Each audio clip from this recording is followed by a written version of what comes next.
In today's video, I'm going to teach you how to add two buttons side by side in Mailchimp.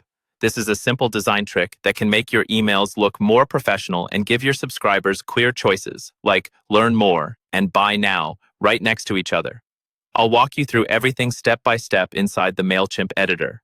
Start by logging into your Mailchimp account and heading over to the Campaigns section. From there, either open an existing email campaign that you want to update or create a brand new one.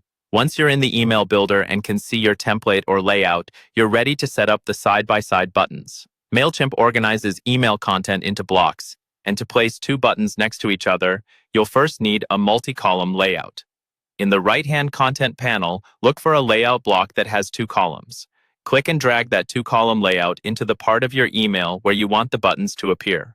You should now see two empty, side-by-side containers ready for content. Next, you'll add the actual buttons into those columns.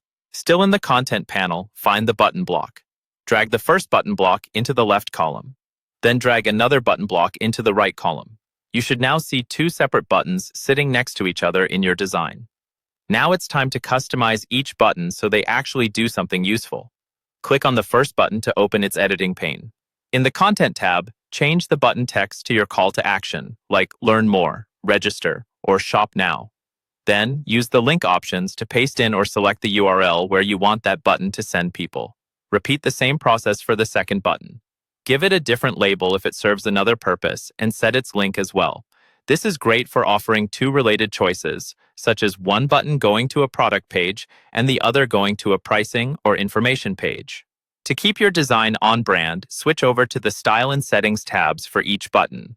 Here you can adjust colors, fonts, corners, and alignment so both buttons look consistent and match the rest of your email. When everything looks good, make sure to click Save and Close for each button block, and then save your overall email design. Your two side-by-side buttons are now ready to send.